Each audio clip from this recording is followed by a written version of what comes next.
our lovely interview. 1 minute to go? Right, we're on now. So, welcome everybody. I'd like to welcome you all from Knowledge Oman with this lovely such initiative from Knowledge Oman called the KO webinar, where we basically get people from different fields, different countries, all the way from America. And we're going to host today Cornell. He is a coach, he's a basketball player, coach for basketball player, and also he is an author. He's a father, he's a mentor, he is a person who loves positivity in his life. And I'd like to give the stage to you, Cornell, to introduce yourself to all our viewers. Salam alaikum, my brothers and sisters from Oman, and salam alaikum, Balqees. My name is Cornell Thomas. I'm not a title person in terms of when people ask me, like, what do you do? I don't like to reel off like all the different things that I do, but I will say this. I'm a professional conversationalist. I don't like to say motivational speaker because I think motivation is something that's intrinsic. It's something that's inside of us. So even though professional conversationalist is very long, I like to use that title. I am a author of 4 books now. My 5th book is coming out. And like you said, I'm a former basketball player. I coached basketball, husband, father of two beautiful kids. I'm from New Jersey in the United States. And I travel all over the world and I share my story with others. So it's just an honor for me and a pleasure for me to be with you all today and to get to share some of my story. Lovely. So Cornell, I will get straight to the point with the topic. I mean, topic of positivity. For those who know me, I would really love this topic because I find it as a hope for us to do better in this world, and I find it as a change player in our life. If you want to move to the betterment section in this life, sometimes life really drains you down and it takes a lot of your energy. So my question to you, Cornell, how do we maintain the positivity through the dark time or the dark surrounding? What are your tips? Yeah. So one thing that you said, one word that you used that I think is very important and pertinent to what I'm about to say is you said maintain. That is the most important thing for people to understand. Positivity isn't a magic pill. Positivity isn't something that you digest and then all of a sudden you're never negative again. All your feelings are great. Everything's taken care of. The world is perfect. That's not how it works. A couple things you have to understand about positivity. Positivity and negativity work the same way. They both need your momentum to grow. And I'm going to repeat that. They both need your momentum to grow. So whichever one you choose to feed, that's the one that's going to get bigger. Our minds are gardens. What are you planting in them? So if I plant in my mind every single day, I'm not good enough. I plant in my mind every single day, I'll never make it. I plant in my mind every single day, I'm a victim of my past circumstances. Then that's who I'm going to be every day. So if you look at positivity and say, okay, what if I did the opposite of that? What if on even the days where I felt that there's no light, even on the darkest days, I didn't forget how amazing that I am. I didn't forget that God has created me for a purpose. I'm here on this planet. I'm one of 400 million or 400 trillion or whatever it is. I was chosen. Now, if you can think that and remember that in your head, then the opposite's going to happen.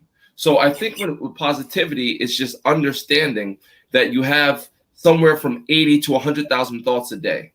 Not all of your thoughts are going to be positive. If I'm driving on the highway with my kids and someone cuts me off, I'm not going to say, oh, thank you, sir. I love it. Like it's not realistic. I'm going to be a little upset, but I can't sit in that negative emotion. Negativity is a pit stop. You can't make your bed in it. So when you find that your thoughts are turning to the negative, one, you have to ask yourself, well, why are these thoughts occurring? Then you have to ask yourself, well, where are these thoughts coming from? It's almost like in America, we have long division. So if I'm dividing 100 by 5, right? I break down the number 100 until I get to no numbers left. It's the same thing with problems and negativities and bad thoughts. You got to break it down and understand, like, where is this actually coming from? And at the very end of the day, you'll realize that that thought, it's not true. The thought you have about yourself, about you not being good, it's something that someone told you from your past, or it's something that society told you that you believed, but it's not true. So you really have to break down problems to the lowest common denominator and say, okay, let me get over that thought and then move on to the next one. Replace that bad thought with a good one and then go on to the next one. I like, Cornell, in the sentence that you just mentioned. You said, do not be victimized of your past and instead be the creator of your present. Mm-hmm. Now, if you shed some light from your own experience that had happened to you, any story that, where you felt like this thing had happened, but I'm profiting from all the errors that went through the whole journey or the process. Sure. Well, I have to show you this picture. This is my beautiful mother. This is the great Tina Thomas.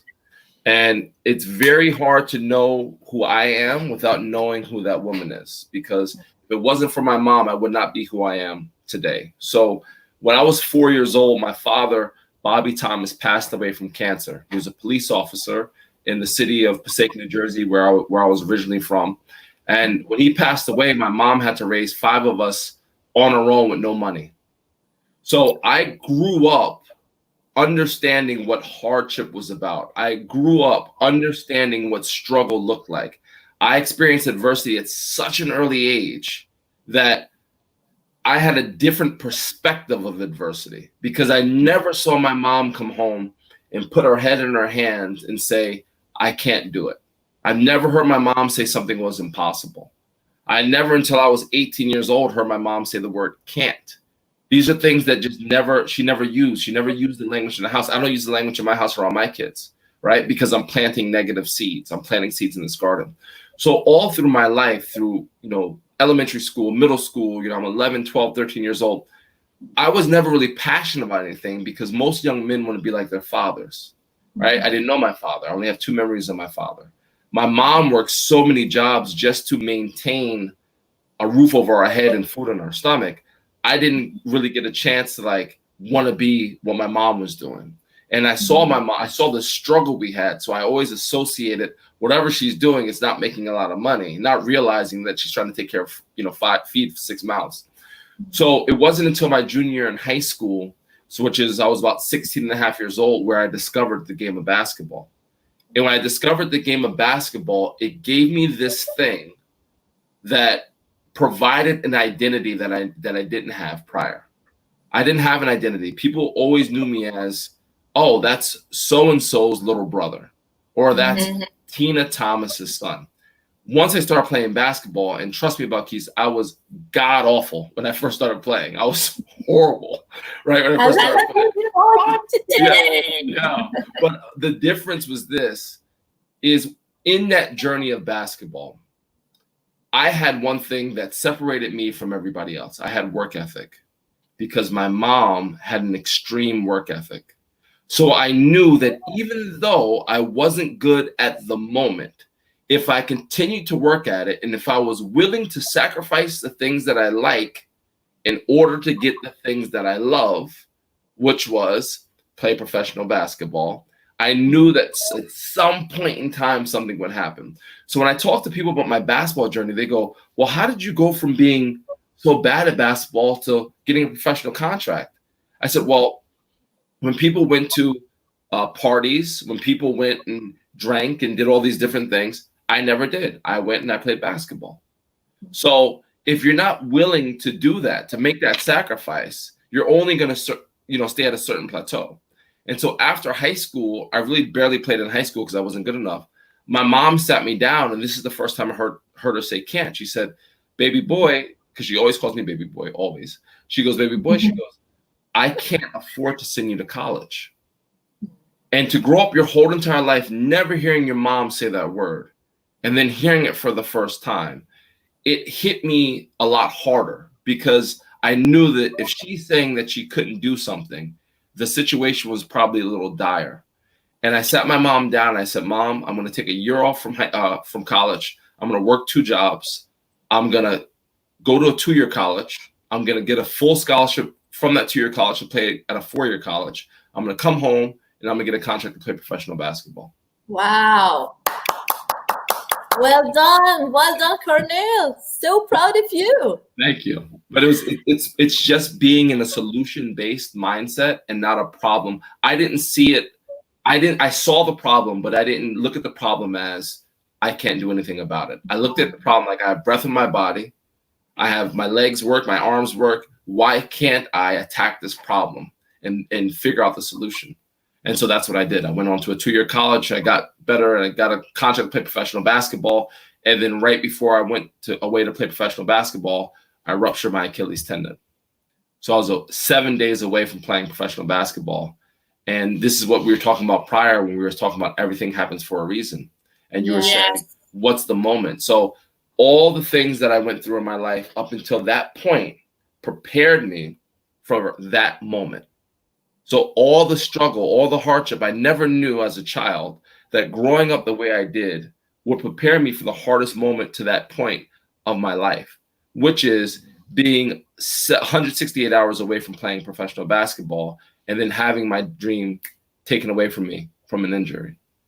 And so I had to use all of the teaching that from my mom and from just life of being a solution-based oriented person and reframing the problem and saying, not saying why me, because that's what I was saying at first, like, why is this happening to me? God, why would this happen? I'm nice. I'm doing this for my mom. Like, why would this happen to me? Instead of changing that question, not from why me, but to what now? Okay, so now what are you going to do? This happened. It stinks. It's terrible. I get it. But what now? And when you think in the solution, the problem becomes smaller. When you think in the problem only grows. So that's what I did. So where you put your focus on there, where you are feeding that, be it a good thing or a bad thing. So if you focus on the challenge as a problem, then your whole body system and energy will take it as it's a problem. There's no way out. But if you look at it as a challenge, so you start now reflecting on your own potential and how to overcome this particular challenge, definitely you will get out with a better result. Mm-hmm. And that's what I really like about all the interviews that I attended about your kind self. It was really inspiring. And it shows that if a person put his or her mind into a clear goal, then they will get it there. And when I say clear goal, it also starts with a dream. So my question to you now, Cornell, do you advise people to dream big and to share their dream big to their surrounding, or they need to limit those whom you share your dream with? That's a great question. Now, here's the issue with sharing your dream. I don't know who your inner circle is. Now, if I have you in my inner circle, Balqees, I can share my dream. You know why? Because you're going to be supportive and you're going to encourage me. And if I'm not working towards that dream, you're going to have no problem telling me, well, didn't you dream of doing this? So why are you not doing anything? So if my inner circle is the opposite, if my inner circle would say, well, Balqees, why would you ever dream that? Well, Balqees, you'll never do this. Or if they enabled me and allowed me to be lazy, then you should not share your dream with your inner circle. You have to make sure that who's in your circle. And I always say, never fill your circle with squares. Never fill it with pieces that don't fit. So in my inner circle, I have people like you and Tariq that are amazing, that are like, go, go, go. But also, if they see that I'm not working in accordance to that dream, they will have no problem telling me, Cornell, I thought you said you wanted to do this. So I tell people that you have to dreamlistic, right? So that's dreaming while being realistic. Because if you're not dreaming and having realism in it, then it's just a dream. You might as well just close your eyes and lay there.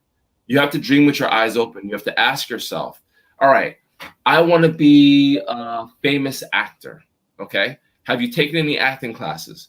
No. Where do you live? Somewhere that's far away from any actors' classes or whatever. Okay, do you know anybody that? No. So how is this going to happen, right?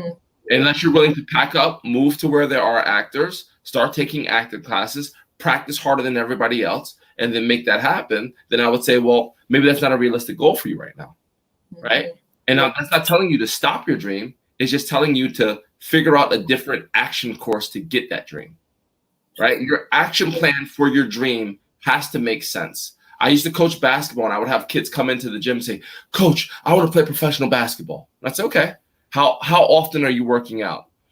3 days a week. Okay, well, there's 7 days of the week. So that means 4 days, what are you doing? I nothing. Okay, well, there's a kid down the road that works out 7 days a week, and he's better than you, and he's bigger than you. How are you going to play professional basketball if this kid's not playing professional basketball? So it's all about being dreamlistic for me. I like it, true, because I mean, there's no harm of dreaming big, but then you really need to evaluate the tools that you have, the potential that you have. And I think sometimes, Cornell, when you dream big, it's one point for you as individual to reflect on yourself. Am I really able to dream big? Am I really able to have all the thing that is required for me to get up into this level of my dream? Or am I just being, in my own la la land where I just keep on dreaming, but I don't move forward? Yeah. So I really like this. Cornell, one of the things that I've searched about you, see, I'm doing my homework about you. And I think I'm doing well. Don't you think so? Great. You're doing phenomenal. You're doing phenomenal. So the Positivity Summit, that's like the highlight. Whenever you type Thomas Cornell or Cornell Thomas, then the first thing that comes out as a Positivity Summit.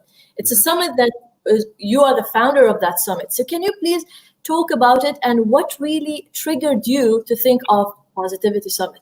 Yeah. So in 2012, people always ask me about Balqees, well, how did you get into speaking and how did you blah, blah, blah? They think that I went to somebody's magical coaching course or whatever. And that's not the case. So I started coaching basketball after I got injured in 2012, right when we found out that we were having our first child. I was on Facebook, and I'm reading my timeline, and it was more than any other day that I've ever seen it was very, very, very negative. People were posting all sorts of just negative posts, and for whatever reason, right? Everything happens for a reason. A friend of mine that Christmas got me a book of positive quotes. And on that day, I decided to take a quote out of that book and post it on Facebook. And I posted it on Facebook and people started to like it, like 5 people, 6 people. So I said, okay, every day I'm going to take a quote. I'm going to put it on Facebook. And I did that every day. So more and more people started to like it. And one day I woke up and I couldn't find the book. So I wrote my own quote. And people like that. So I said, well, forget the book. I'm going to write my own quote every single day. So that's what started me writing my quote. And then about 6 months went by, and a good friend of mine, she asked me, she goes, where do you get your quotes from? I said, I just make them up. She goes, you should write a blog. I said, what the heck is a blog? I've never even heard of a blog before, right? And she made a WordPress site for me, and I started writing a blog called The Power of Positivity every Saturday. And at this point in time, I was sending quotes to Tony Robbins and, all these people, just because my thinking was if they re-quote it, right, if they retweet it, then millions of people can feel good today. That's the only reason I sent it to them. And so I went to a lady who I sent the quote to, one of my first quotes in a book. She paid for me to go to a Tony Robbins event, her and her husband, in 2015. And that in itself is another story we could have one day, but it's a crazy story. And so while I'm sitting there, I'm like, okay, this event's pretty cool. It's a lot of energy and people jumping around. And I'm like, okay, I want to run an event, but I want to make it affordable for almost anyone to attend, because self-knowledge has become a $1 trillion industry. True. And I'm not saying you don't, your time and your knowledge is priceless. You for sure you charge, you make money. There's nothing wrong with making money. There's nothing wrong with wealth, especially the people that use it the right way. But if you're charging $5,000, $6,000, $10,000, it's only a certain type of people on the planet that you're targeting. For me, if I want to do a positivity summit, I want to target everyone. So I decided that I'm going to make an event that's not going to be just me talking. I wanted to have 8 different speakers from all different backgrounds, Muslim, Christian, men, women, everywhere, not just me like, telling my story. And I said, the difference is I want them to share their story of adversity, what got them to where they are, because the global dialect on our planet is adversity. It doesn't matter what language you speak, you understand adversity. And so I decided to make a positivity summit, and I want it to be 1 day of speakers, 1 day of workshops, and then 1 day of some type of outreach where we can help other people, which I thought would make it different.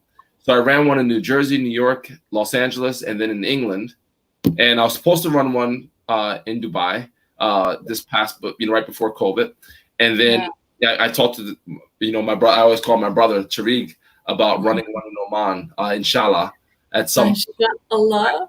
So, buy another one. We will get you Cornell. Yes. That for me was, it started me being at this event and just looking around and saying, I wish more people can get this information. Yes. I wish. That's why I do a Facebook Live and an Instagram Live. That's why I do my lives every day for free, because I want people to be privy to this information. It's so important. And it's one person. You can listen to one person one time and get something that might change the course of your life or the way you think, right? Or the way you act. So that's why I do the Positivity Summit. So I want to do them all over the world. I want to do them, obviously, like I said, in Oman, Africa, everywhere, and start spreading and get people like yourself and go around and sharing their knowledge and just all of us coming together.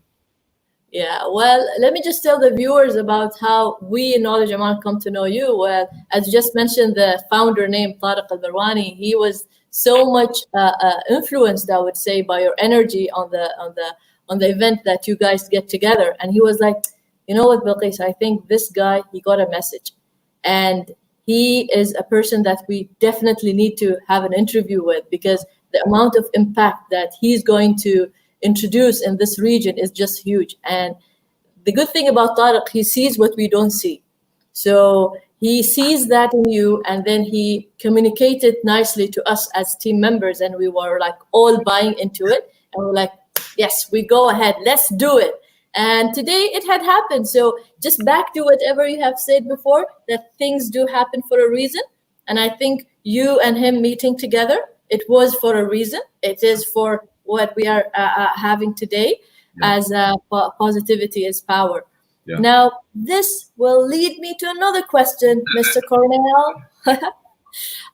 Cornell, about happiness. Now, we heard a lot of people saying that you should own your own happiness, and your happiness should not be linked to someone or something. So, or to the ifs, I would call them. Like, if I got this job, that I'll be super happy. If I married that particular guy, I'll be super happy. Or if I'm going to graduate from blah, blah, blah university. So what is your own thinking when it comes to happiness? Yeah, I believe a lot of what you just said. I do believe that happiness is something that's inside, internal.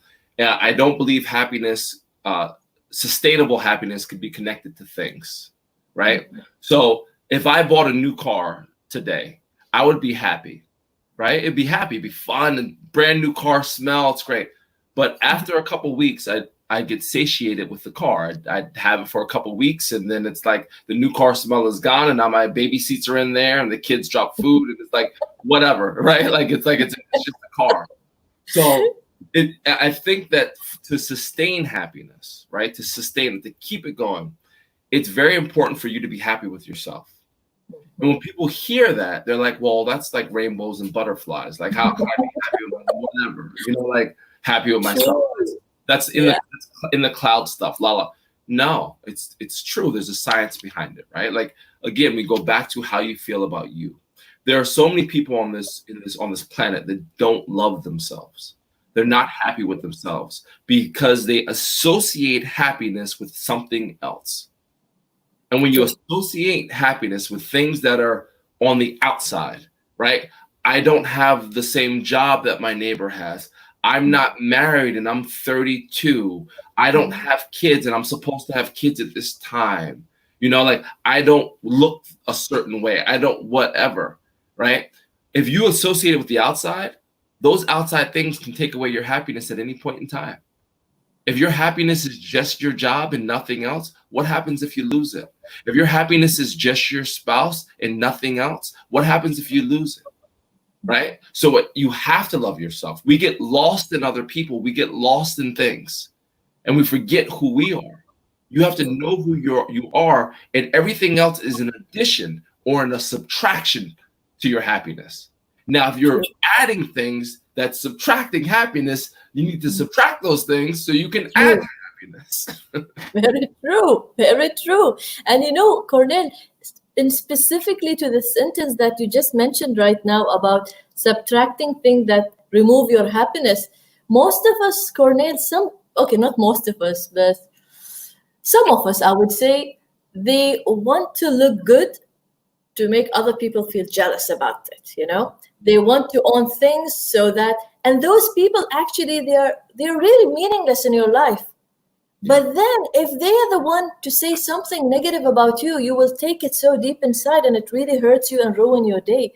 So why there's this connection, Cornell, that sometimes we as human, we value the comments or the feedback from people we know deep inside they don't want us to grow or they don't want us to move ahead.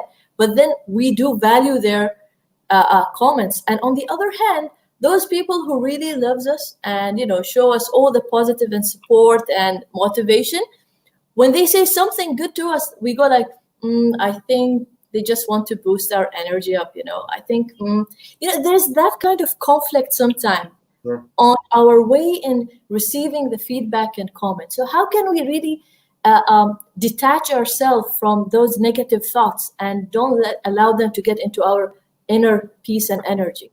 Yeah, great question. You have to remember where they're from, and this is maybe people don't look at it this way. I do. It's programming. Mm-hmm. You're programmed as a child to want acceptance. That's the way you're programmed. When you go into the school system and they put a little sticker on your test, what do? Oh, I got a sticker today. They love me. Then you fail the next test, and what's happened? Your shoulders slouch. So you're in this constant battle for acceptance. You're this constant battle for approval. You're in this constant battle for self-worth, right? My teacher likes me now. Oh, my teacher I'm doing good. So we always have someone approving us or disapproving us since we're little. So it's in our subconscious now. This is just what we want, right? We do something good, like same thing in sports. You tell a kid, good job. The kid, all right, good job. We want that approval. But what you have to understand is there are people in your life that don't and won't care about you. They don't and won't care about you. So you're seeking approval for people that don't care about which direction your life goes. So why would you seek that approval? Because we're programmed to. We're programmed to try to make everybody happy. And while we're doing on the search for making everybody happy, we forget about ourselves. I don't care, and this is very, very hard to do, and it's taken a lot of practice, but I don't care what people think about me. I care about what my circle thinks about me. I care about what my family thinks about me. But if for whatever reason, someone that does not know me doesn't like me for the way I look or the color of my skin or the way I talk or my ideas, I don't give a crap. Don't like me because you're not important to my life. Yeah. You're not.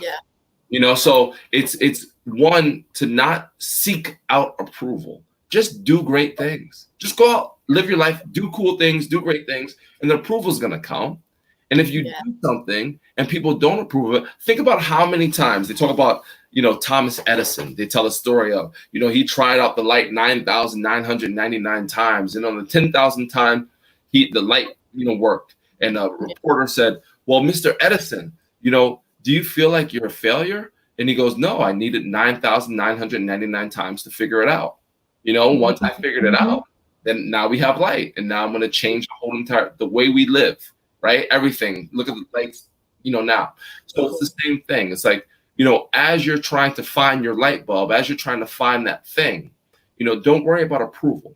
Just worry about making it great. Worry about making it better. Worry about you being happy with it. And then live life that way. the acceptance and the approval. It's a pity that in our days we look for it and we put a lot of energy and thoughts into other people's approval and acceptance, but we forget this person in front of you, what is approved to you, what is accepted to you. Are you really happy, and are you containing yourself as a being, so you're happy with everything surround you? Most of the time this mind get indulged into things to make other people happy, but not the mind itself.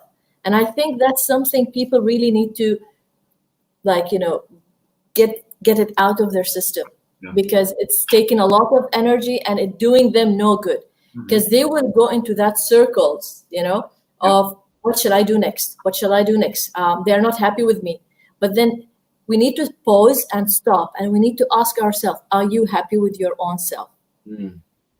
Why do you need to compare yourself to that stranger, as you said, in the social media, but not to your own being? There, once we understand this fact that your self is a priority and your happiness is a priority, I think people will live happy ever after. I would say. Yeah, I love it. Yeah, and I think also, Cornell, and I think I truly believe that you agree with me with the statement that enjoy the journey of life and enjoy every process, all the flaws that comes with it. Don't just focus on the end product, because I'm pretty sure Cornell, as you just mentioned nicely, that you went through hardship, and that hardship made you feel I'm worthy today, because every single thing, all the process that you went through had added something into your new personal life. So what do you have to say with this point? Yeah, I think that's beautiful. It's called gratitude, right? I appreciate everything. When my waiter or waitress gives me a napkin, when they give me a straw, I say thank you. When I have this talk with you, even though I'm speaking at Knowledge Oman's event, I'm so grateful and thankful that Tariq would even want me to come and speak. I think it's amazing. I get a chance to speak with you. I get a chance to meet people that I've never met before. I think I have a different appreciation of things. And that's what's very important to understand, is like all the things that you're going through. If this is the easiest analogy I can use, right? So our life is a book, right? Now, think about when you read a good book. You don't go to the last chapter and read it. No, you read the first chapter and the second and third and fourth, and in chronological order till you get to the end. So all the things that have happened to your life from the beginning to the end, it's all chapters of your story. It's not your story. Even the last chapter of your book is not your story, because there's all these previous chapters that were there before. So it's very important to understand that we're just adding chapters to our story. The good, the bad, the in-between, they're just chapters. So when someone sits down and gets their glasses on and reads our body of work, they're going to start from the beginning all the way to the end. So the mistakes, the hardships, the adversity, all that stuff, it's just a chapter. Then you lick your finger and you move on to the next chapter. So people make the chapter into the story, and that's where their story ends. And it's so important not to do that. You can't make your bad chapter into your story, because your story will end right there. Yeah, I like that. And one of the things that I've shared with you earlier, and I will share it with the viewers, I told you about the Oprah Winfrey when she said that a nice statement that do not be victimized by the past, but be creator of your present. And I think all the mistakes that, as you just mentioned them, that they do happen as we move in life, but then we need to profit from those errors. They definitely be somewhere where we are getting learning, so I'm pretty sure in this universe, there were many people who went through hardship, but from their hardship, they got the learning to be a better person they are. Or at least even if it wasn't something that they gained as a tangible thing, but they realize how bad it is to be that someone who did them wrong. So they would feel like, you know what, I'm so grateful that this thing happened to me. So I feel, I go through the emotion of not being in a good status because I know how it feels now. I can't talk about it. Cornell, my very, I wouldn't say last question, but I would like to hear from you any takeaways that we need to take from you from this interview. Yeah. I mean, I think there's a lot, right? I think there's a lot that you said as well that we can take away. I would say the one of the first ones is very, very easy. Mind your thoughts, right? Mind your thoughts on a day-to-day basis.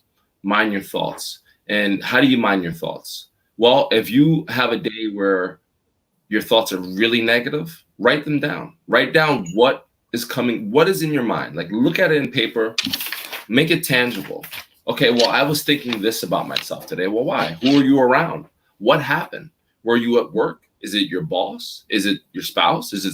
Who makes you feel that way? So that's the first thing.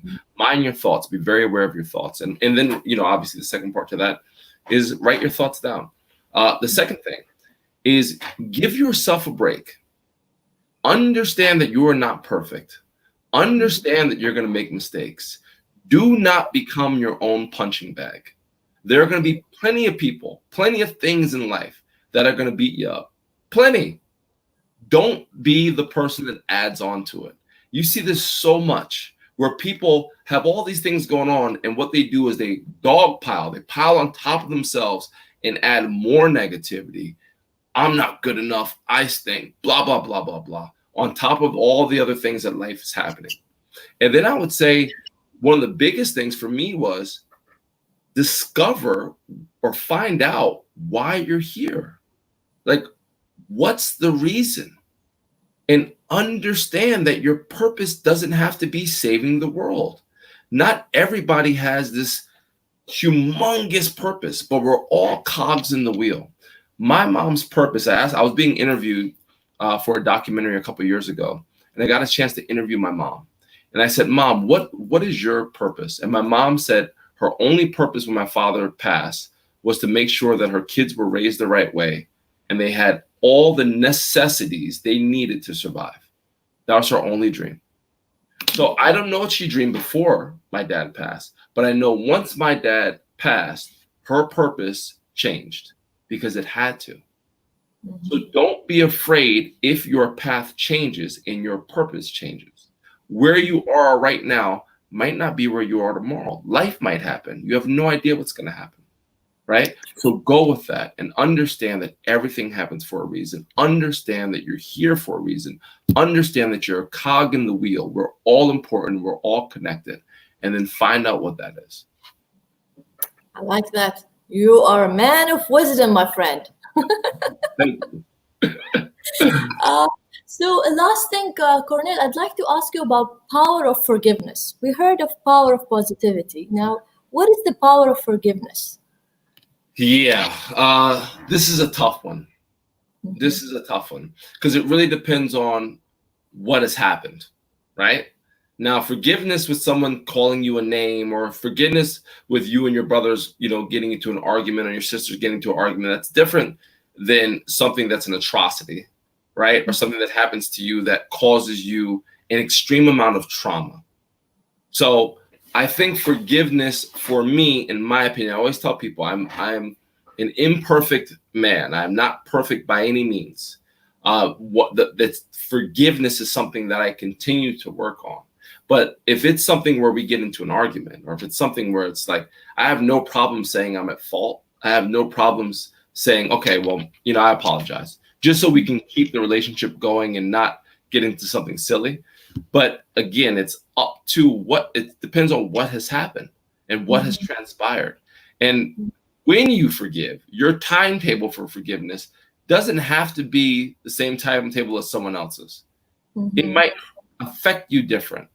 I do think when you harbor negative feelings towards people, I feel like it eats you up inside.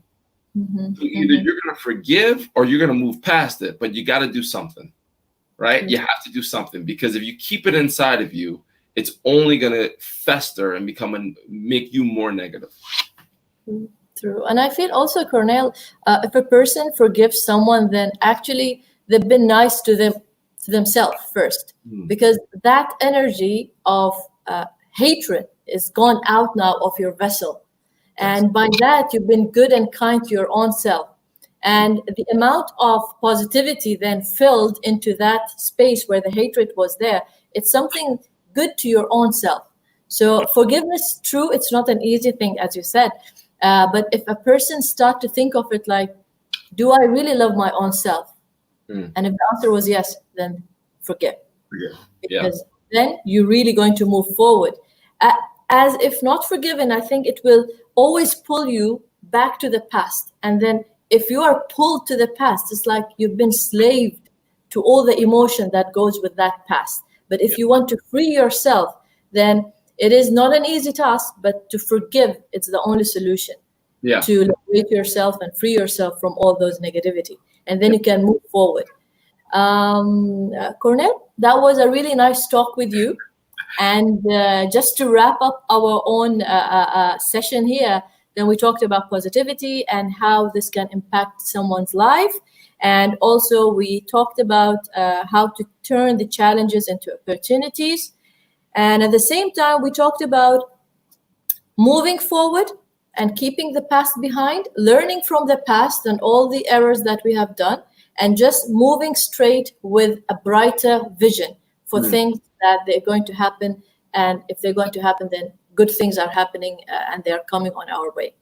I'm looking at the question at the moment in our chat and comment in a comment area. It says here, question like, what is, I wish to give a little no attention. Okay, wait. Let me first go through this, as there are many questions.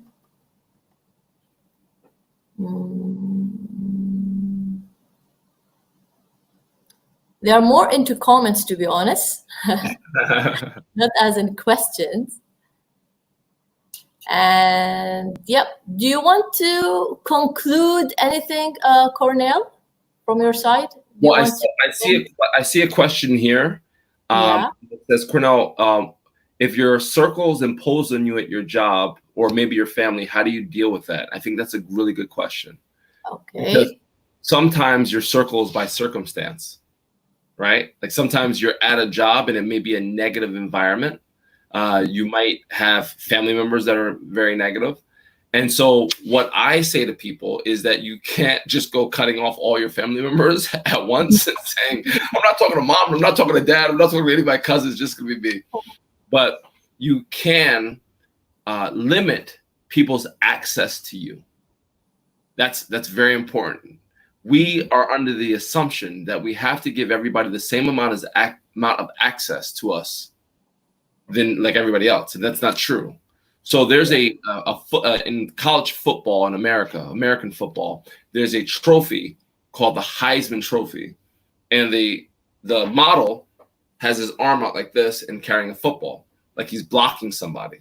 So I always tell people, give negative people the Heisman, keep them at an arm's distance away from you, right? So if you have to work with them at your job, and this is something that somewhere you're not going to leave, this is your job, this is your place of work, this is what pays the bills, you have to prepare yourself mentally for that interaction. And you have to say to yourself, I'm not going to let this person destroy my mood for today. Because at the end of the day, what we tend to forget is none of us have that much time here on earth. None of us. We have a very brief stop here in our physical bodies, a very brief stop. 80 to 100 years isn't a long time, right? Quick stop, and then we're gone, and the next people come in. The next wave of humans come in. So how much of that time do you want to spend listening to negative people or having negative people around you and giving them access to you? So you have to just limit access. Very true. Here a question says, Balqees, how about the social norms? I didn't really get the question. How about the social norms? Because they are valuable in conversation cultures. Can you answer that? How to deal with the social norms? Well, I can say this, not really knowing completely the question, but a social norm, in my opinion, is what everybody's doing or what the consensus is doing. So I'll tell you right off the bat, I go the opposite way. I go the opposite way mostly when I see I always say I'm a nonconformist. I don't conform to what everybody's doing. So a social norm like driving the speed limit, or a social norm like don't committing crime, those are social norms that I think are beneficial, right? A social norm like everyone has to act a certain way, or because I look a certain way, I'm going to be generalized into being this person. That's a social norm that I will never prescribe to. If a social norm is going to school and working for someone, that's something that I cannot prescribe to. That's not me. That's not in my DNA.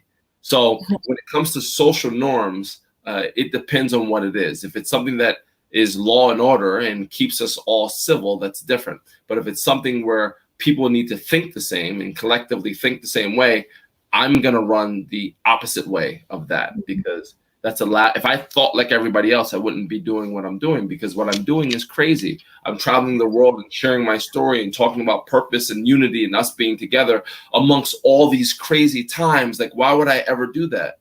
I'd be sitting in my house in a bubble, scared to go outside if I ascribe to social norms. And I think also Cornell, as one of the interviewers were telling me the other day, that the two most important days in your life is the day that you are born and the day that you know your message and you know your calling. Yeah. So if we going to know our purpose in this life, then our life will be totally in different league, you know. Yeah. And if we stop copying other, then in fact we're doing something good to this universe, because the universe doesn't want a carbon copy of many of us. The universe wants diversity. Yes. You know. And you're truly right when you say that I will do the opposite way, because you want to be different. You want to be you, you know? Yeah. So that's a really nice thing you have said. Yeah.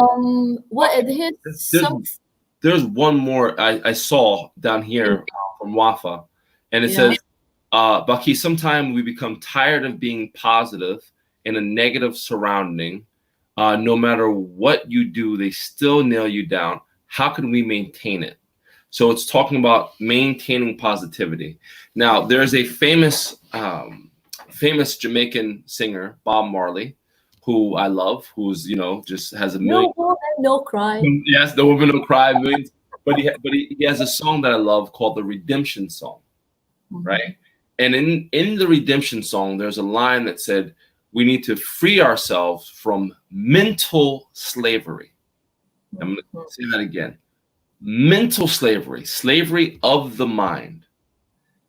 There was something that when I was talking to you before, when we had our first initial conversation, where we were talking about just because your body is quarantined doesn't mean your mind has to be quarantined, right? We were talking about that topic. That's mental slavery. If you're in quarantine and your mind is trapped like your body is trapped, that is mental slavery. So to say that people surrounding you are trapping you down or nailing you down, you can't nail down my mind. You can only nail down my body. You can only hold my body. You can't do anything with my mind, right? So if you enslave yourself and give your mind the same limitations as your body, then you're not using your mind, right? You're only using a little smidgen of it. So that's very important to understand. Don't enslave your mind. Your mind has no limits, literally no limits. Think about the amount of scientists and doctors, etc., people that have studied the brain and still have no clue how 80% of it, 75% of whatever it was, works. That's how powerful it is. So don't enslave yourself here, because if you enslave yourself here, there's no progress. Then you're done. I mean, true, you're right.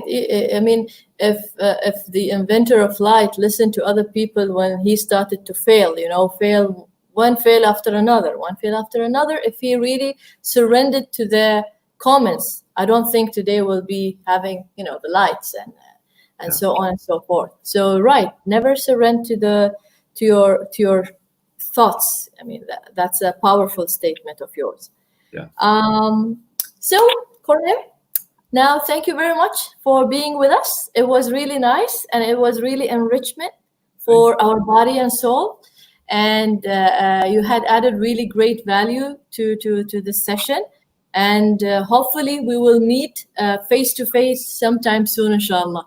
Yeah, 100%. Just Tariq for bringing me here, and Balqees for this beautiful conversation, and Kobu and everybody of Knowledge Oman to bring me here. It's when I tell you it was a pleasure and honor for me to be part of this movement. I can't express it in words. I would do it an injustice. So I just thank you for having me. This was just an amazing time for me. Thank you, Cornell. Likewise, honestly, likewise. So thank you very much. And until we meet again, it's a ma'a salama. It's a goodbye. Thank you very much. God bless you. Shukran. And regards to your mom. Thank you.